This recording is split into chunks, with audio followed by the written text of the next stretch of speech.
আয়েশা যিনি প্রফেটের স্ত্রী ছিলেন রাদিয়াল্লাহু আনহা, হ্যাঁ আয়েশা রাদিয়াল্লাহু আনহা, উনি ইমামতি করে মেয়েদের নামাজ পড়িয়েছেন এবং যে জায়গায় আপনি এটা মুকরু বলছেন ওই জায়গায় কেউ মুস্তাহাব বলতে গিয়ে আপনার বক্তব্যের বিরোধিতা করছেন। এটা নিয়ে আপনি যদি আমাদের একটু বলেন। এটা আমি চ্যালেঞ্জ করছি, ওপেন চ্যালেঞ্জ। আম্মা জান আয়েশা রাদিয়াল্লাহু তাআলা আনহা কখনো ইমামতি করেননি, বরং জাকওয়ান ইমামতি করেছিল, পিছনে তিনি নামাজ পড়েছিলেন। সেটা ফরজ নামাজ ছিল না, তারাবিয়ার নামাজ। আপনাকে যে তথ্য দিয়েছে সে ভুল তথ্য দিয়েছে।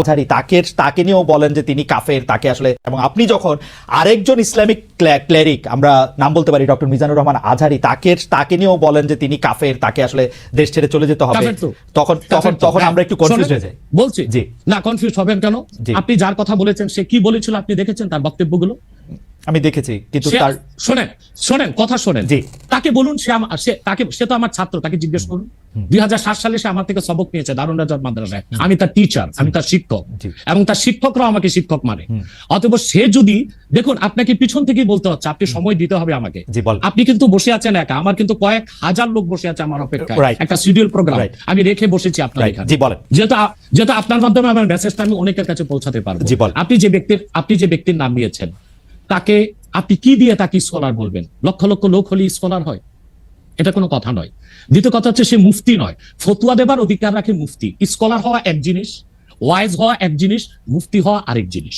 মানে আমার কথা হচ্ছে, আমি কি গ্র্যান্ড মুফতি বাংলাদেশে তা আমি বলছি না, এটা বলার অথরিটি আমার নেই, কিন্তু আমার ফতুয়াতে কলম বসাবার মতো 10টা মুফতি আপনি বের করে দেন। এখন অন্য মুফতিরা বলছে না কেন, সেটা একটা সাহসিকতার বিষয় আছে, সেটা আরো কোনো তাদের প্রতিবন্ধকতা থাকতে পারে। যেমন আপনি দেখেছেন আওয়ামী শাসনের সময় দেশের অনেক বড় বড় আলেম শেখ হাসিনা দালালি করেছে, তো তারা কি এমন কোন ফতোয়া দিবে যে সরকার বেকায়দায় পড়ে? এখন অনেক আলেম আছে যেটা বর্তমান সরকারের নির্লজ্জ সমর্থন করে যাচ্ছে, কিন্তু এই সরকার ক্ষমতা আসার পর থেকে আমি শরিয়ার কোরআন সুন্নাহর আলোকে যতটুকু সমালোচনা করা দরকার গঠনমূলক সমালোচনা করে যাচ্ছি। আর আমাদের মতো 2-4-10 জন যারা মিডিয়াতে আছে তারাই কিন্তু দেশের আলেম না। হাজার হাজার আলেম ওলামা পীর মাশায়েখ নীরবে নিভৃতে নির্জনে ইসলামের খেদমত করে যাচ্ছে, তাদের মতামতটাও দেখতে হবে। এখন যারা ফ্রন্টে চলে এসেছে, মিডিয়াতে চলে এসে সেলিব্রিটি হয়ে গেছে, তারাই কি বললো সেটা দেখার বিষয় না। এখানে তো যদি আপনি একটা প্রশ্ন আনেন যে আসলে শাতিনকে ক্ষমা পেতে পারে কিনা, বা রাষ্ট্র যদি শাতিনকে পৃষ্ঠপোষকতা দেয়, তার শাস্তি নির্ধারণ না করে, তাহলে কোনো জনগণ বিচারটা হাতে করতে পারবে কিনা? আপনি দেখুন পৃথিবীতে যত অভ্যুত্থান ও বিপ্লব হয়েছে জনগণ আইনকে হাতে তুলে নিয়েছে। আপনি 5ই আগস্ট দেখেন, বাংলাদেশে রাষ্ট্র ক্ষমতা যে এসেছে বর্তমান সরকার, এটা গণতান্ত্রিক পদ্ধতিতে হয় নাই, ছাত্র জনতা আইনকে হাতে তুলে নিয়েছিল। এই বিপ্লবকে আপনি অবৈধ বলবেন? যে 6-7 জন সমন্বয়ক নেতৃত্ব দিয়েছে তাদেরকে আপনি সন্ত্রাসী বলবেন? না, কিছু করার ছিল না। 15 বছরে যে জগদ্দল পাথর ফেসিবাদী হাসিনা বসেছিল, গণতান্ত্রিক পদ্ধতিতে এটাকে সরানো সম্ভব হয় নাই, আইনকে হাতে তুলে নিতে হয়েছে। অতএব যদি গণতন্ত্রের স্বার্থ রক্ষে আইনকে হাতে তুলে নেওয়া যায়, আল্লাহ তার হাবিবের সুমহান ইজ্জত এবং স্বার্থে আল্লাহ তার হাবিব সাল্লাল্লাহু আলাইহি ওয়াসাল্লামের ইজ্জতের বিপক্ষে কেউ কথা বলবে এবং ধারাবাহিকভাবে শাস্তি পাবে না, চলতেই থাকবে। আমরা শুধু মিটিং মিছিল করে লাঠি পেটা খাবো আর গুলি নিব। স্যার আপনার কাছে মনে হয় না, স্যার আপনার কাছে মনে হয় না এটা আপনার কাছে মনে হয় না এটা আপনার পয়েন্ট অফ ভিউ? বিকজ আপনি যা বলছেন, হ্যাঁ আপনি এটা ঠিক যে আপনি তো একজন স্কলার, শিক্ষক, পড়াচ্ছেন, এবং আপনি গ্র্যান্ড মুফতি না হলেও একজন মুফতি, কিন্তু আমরা ধরেন আমি এখন কথা বললাম হচ্ছে যে বাংলাদেশে কিন্তু এইটাও প্রচলিত যে যারা বলতেছে যে তারা আসলে যা কিছু পরীক্ষিত হাদিস নয়, যা কিছু পরীক্ষিতভাবে কোরআনের ফায়সালা নয়, তারা তা মানতে চান না। ধরা যাক ঈদে মিলাদুন্নবী সম্পর্কে তাদের একটা বয়ান আছে, তাদের আরো অনেক কিছু নিয়ে তাদের একটা বয়ান আছে। তাদের মধ্যে থেকেও কেউ আছেন যারা মক্কা মদিনায় বড় বড় জায়গায় আলেমের কাজ করতেছেন। আমি আব্দুর রাজ্জাক বিন ইউসুফের কথা বলতে পারি, আরো আপনি জানেন কাদের কথা আমি বলছি। তাদের কেউ মনে করেন আপনার পথ তো আসলে ঠিক না।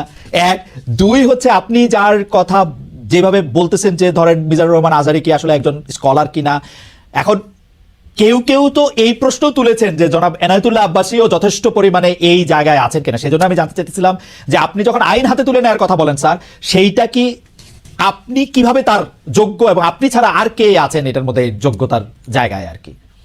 আমি এখন বলছি, আমি মনে করি আমি গ্র্যান্ড মুফতি বাংলাদেশের। আচ্ছা, আপনি মনে করছেন আপনি গ্র্যান্ড মুফতি?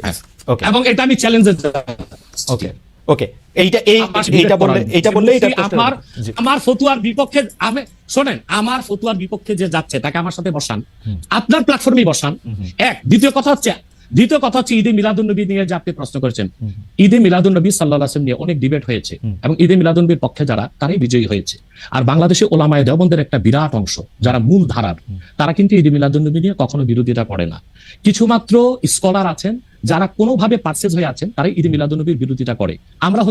আমরা বলি মিলাদ যার সিরাত না তার, মিলাদুন নবী সাল্লাল্লাহু আলাইহি ওয়াসাল্লাম ব্যানারও মাহফিল হতে পারে, সিরাতুন নবী সাল্লাল্লাহু আলাইহি ওয়াসাল্লাম ব্যানারও মাহফিল হতে পারে। এবং আপনি শুনেছেন আজকে 4 বছর যাবত সৌদি সরকার উচ্চ ওলামা পরিষদ ফতোয়া দিয়েছে যে ঈদে মিলাদুন্নবী উপলক্ষে মাহফিল সৌদি আরবে হবে এবং 12 রবিউল আউয়াল তারা রাষ্ট্রীয় ছুটি ঘোষণা করে রেখেছে।